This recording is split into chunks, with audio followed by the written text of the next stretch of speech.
पाप के कारण इसी समय से पहले ही विधवा हो जाती है। स्त्री का वह कौन सा अंग है जिससे यह पता चलता है? भगवान विष्णु और माँ लक्ष्मी क्षीर सागर में शेषनाग की सैया पर बैठे हुए थे। तब माता लक्ष्मी के मन में जिज्ञासा हुई और उन्होंने भगवान विष्णु से प्रश्न किया, हे प्रभु, किस कारण से एक स्त्री समय से पहले विधवा हो जाती है? ऐसा वह कौन सा पाप है जो वह एक पतिव्रता नारी को भी विधवा बना डालता है? क्या स्त्री के विधवा होने के संकेत पहले से मिलते हैं तथा स्त्री का वह कौन सा अंग है जिससे यह पता चलता है कि स्त्री विधवा होगी या नहीं?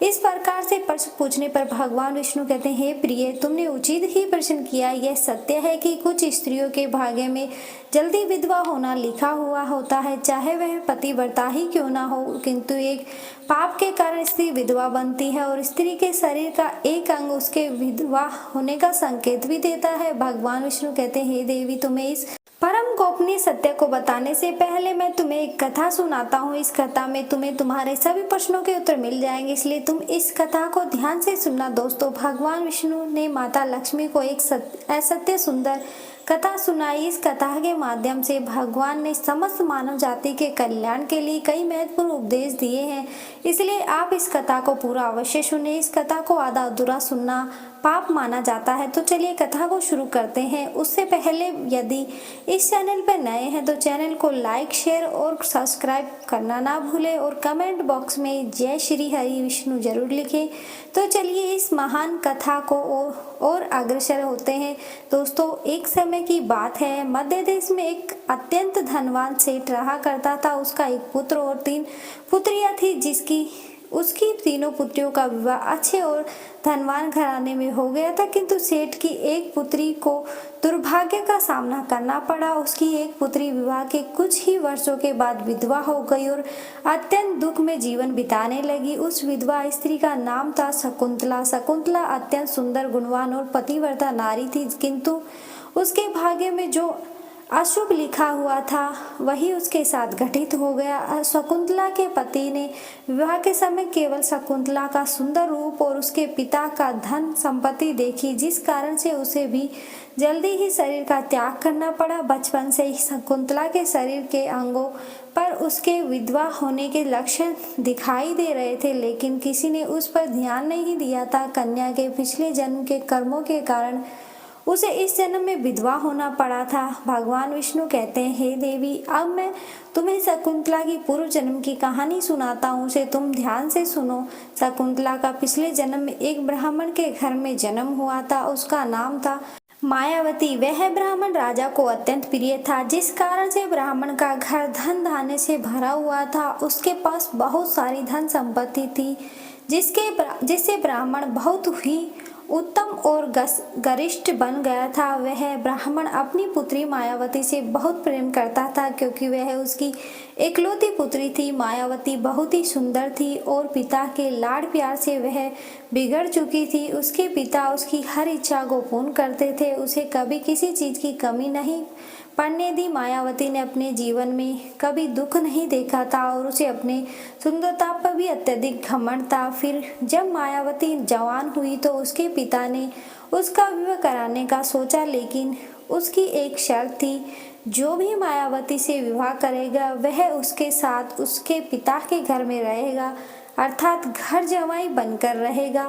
ब्राह्मण ने अपने सभी रिश्तेदारों को यह बात बता दी और चारों तरफ यह बात फैल गई। कई विद्वान और ज्ञानी पंडित मायावती के घर पर उसे देखने के लिए आ गए, लेकिन मायावती ने किसी को भी पसंद नहीं किया।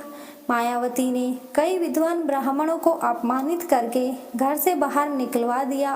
फिर एक दिन एक अत्यंत सुंदर ब्राह्मण भिक्षा मांगने के लिए मायावती के घर पर आया, जिसे देखकर मायावती उस पर मोहित हो गई और अपने पिता से कहने लगी कि वह उसी भिखारी ब्राह्मण से विवाह करेगी। यह सुनकर मायावती के पिता ने भी स्वीकृति दे दी और उस भिक्षुक ब्राह्मण को मायावती से विवाह करने के लिए पूछा, तो उस भिक्षुक ब्राह्मण ने भी हाँ कर दिया और फिर मायावती और उस ब्राह्मण का विवाह संपन्न हुआ। मायावती विवाह के समय बहुत प्रसन्न थी। उसे उसका मनपसंद जोड़ीदार मिल चुका था। विवाह के बाद कुछ दिनों तक मायावती अपने पति के साथ बड़े प्रेम से रहने लगी और उसकी सेवा करने लगी, लेकिन कुछ ही दिन बीतने के बाद मायावती ने अपना असली रंग दिखाना शुरू कर दिया। मायावती अपने पति को नौकर की तरह समझने लगी। उसकी आज्ञा का पालन करने की जगह पर उसे ही आज्ञा देने लगी। मायावती अपने पति को भी उसके नाम से बुलाने लगी। खुद अपने पति के पैर दबाना छोड़कर अपने पति से ही खुद के पैर दबाने लगी। मायावती स्वेच्छाचारी थी। वह पति को बिना बताए ही घर से बाहर चली जाती। कभी पति की कोई बात नहीं मानती थी। पति से पहले ही भोजन करती थी। किसी भी धार्मिक कार्य में पति के साथ नहीं बैठती थी और अकेले ही मौज करती थी। अपनी पत्नी के ऐसे व्यवहार को देखकर मायावती का पति बहुत दुखी रहने लगा। उसने मायावती को बहुत समझाने की कोशिश की, लेकिन वह कभी नहीं मानी। मायावती अपनी ही मनमानी करती रहती थी। मायावती की माता ने भी उसे समझाने का प्रयास किया कि स्त्री को अपने पति के साथ ऐसा व्यवहार नहीं करना चाहिए, लेकिन मायावती अपनी माँ की बात कभी नहीं मानती थी और वह जानबूझकर अपने पति को अपमानित करती रहती थी। दिन रात पति की बुराई करना और उसे अपशब्द कहना, उसे नाम लेकर बुलाना आदि प्रकार के निर्द कार्य वह रोज करती थी। मायावती का पति भी उससे बहुत परेशान हो गया था। फिर एक दिन उसने बहुत विचार किया और मायावती को छोड़कर जाने का निश्चय किया। मायावती का पति बिना किसी को बताए ही अपने घर को छोड़कर चला गया। उसने मायावती का त्याग कर दिया और वन में जाकर तपस्या करने लगा, क्योंकि शास्त्र यही कहता है कि बुद्धिमान मनुष्य को दुष्ट और स्वेच्छाचारिणी पत्नी का त्याग कर देना चाहिए, अन्यथा वह भी उसके पाप का भागीदार बनता है। मायावती का पति वन में जाकर तपस्या करने लगा। मायावती ने भी अपने पति को खोजने की कोशिश नहीं की और बड़े मौज से अपने ही घर में रहने लगी। मायावती की माँ ने उसे बहुत समझाया कि वह अपने पति से विनती करके उसे वापस घर पर लेकर आए, लेकिन मायावती कहती, जाने दो माँ, वैसे भी मेरा भिखमंगा पति किसी काम का नहीं है। उससे विवाह करके मैंने उस पर उपकार ही किया था, लेकिन वह मूर्ख मुझे ही छोड़कर चला गया है। ऐसे मूर्ख पति के साथ रहने से अच्छा है मैं अकेले ही रह लूँ। मैं इतनी सुंदर हूँ कि कोई भी पुरुष मुझसे विवाह कर लेगा। मायावती की ऐसी बातें सुनकर उसकी माँ भी दुखी रहने लगी। उधर मायावती का पति ध्यान मगन होकर तपस्या करने लगा और सांसारिक बंधनों से मुक्त होकर ईश्वर की भक्ति में लग गया। फिर कुछ दिनों बाद मायावती के पिता के साथ अशुभ घटना घटी। उसे राजमहल में चोरी करते हुए सिपाही ने पकड़ लिया और राजा को इसकी खबर दी। राजा उस पर बहुत क्रोधित हुआ और उसका सारा धन संपत्ति छीनकर उसे कारागृह में डाल दिया। सब कुछ छिन जाने के कारण मायावती बहुत गरीब हो गई। उसकी माँ और मायावती अब दूसरों के घर पर काम करने के लिए जाने लगे। मायावती के पिता को कारागृह में बंद थे तो उसे और उसकी माँ को सारा काम करना पड़ रहा था। तब मायावती को अकेलापन सताने लगा। घर में कोई पुरुष नहीं था, इसलिए उनकी रक्षा के लिए भी कोई नहीं था। अब मायावती को अपने पति की याद आने लगी, लेकिन मायावती का पति तो वन में सन्यासी बनकर बैठा था। फिर मायावती अपने पति को ढूंढने के लिए वन में चली गई, लेकिन उसे उसका पति कहीं पर भी नहीं मिला। वह वन में हर तरफ घूमने लगी, लेकिन उसे उसका पति नहीं मिला। फिर वह एक जगह पर विश्राम करने बैठी थी। अचानक उस स्थान पर एक शेर आ गया और उसने मायावती पर हमला कर दिया और उसी क्षण मायावती के प्राण चले गए। मृत्यु के बाद 2 यमदूत मायावती को घसीटते हुए यमलोक में ले गए। यमलोक में जब मायावती यमराज के सामने जा पहुंची तो यमराज ने उसके पाप और पुण्य का मूल्यांकन किया। यमराज कहने लगे, यह तो अत्यंत पापी स्त्री है।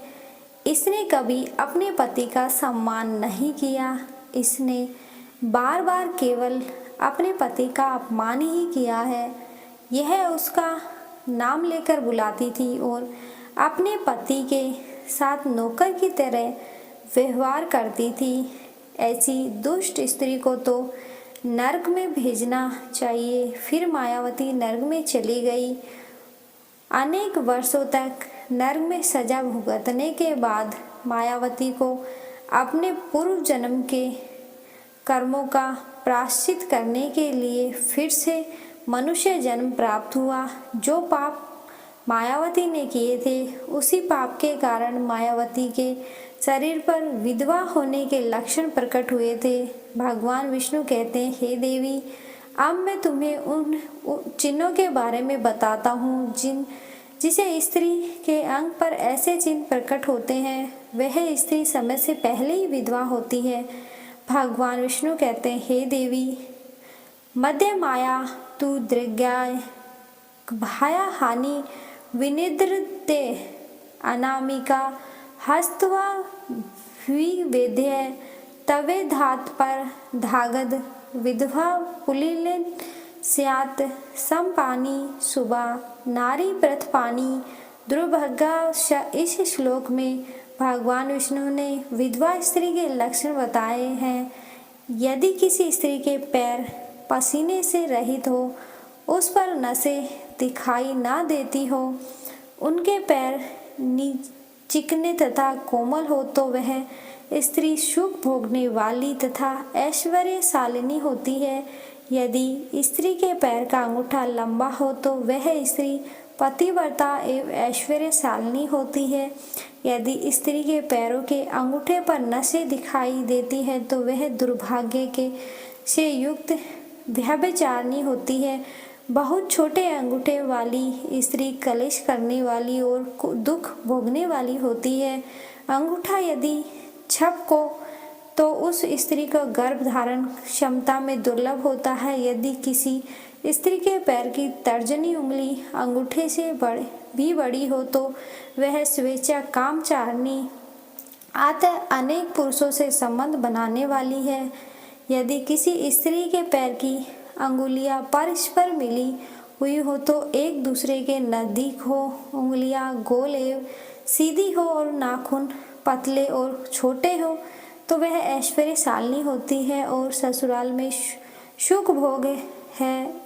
अब मैं विधवा स्त्री के पैर के लक्षण बताता हूँ। यदि किसी स्त्री के पैर का अंगूठा बहुत बड़ा हो और आगे से गोल हो, उसके नाखून टेढ़े मेढ़े हो, अंगूठे पर नसें दिखाई देती हो, उस स्त्री के विधवा होने के योग बनते हैं। यदि किसी स्त्री की एड़ियाँ बहुत बड़ी हो तो वह मृत्यु प्रेत दुखी भोगने वाली होती है। यदि स्त्री के पैर मांस रहित हो तो ससुराल के भाग्य को नष्ट कर देती है। यदि स्त्री के पैर की अनामिका उंगली बाकी उंगलियों की तुलना में बहुत छोटी हो तो वह कलह करने वाली, घर के वातावरण को असहनीय बना देने वाली होती है। यदि किसी स्त्री के पैर की मध्यमा उंगली अर्थात बीच की उंगली ज़्यादा लंबी हो तो वह विवाह के लिए अयोग्य होती है। जो स्त्री चलते समय पैर पटकते हुए चलती हो और धम धम आवाज़ करती हो तो वह अपने पति का विनाश करने वाली होती है।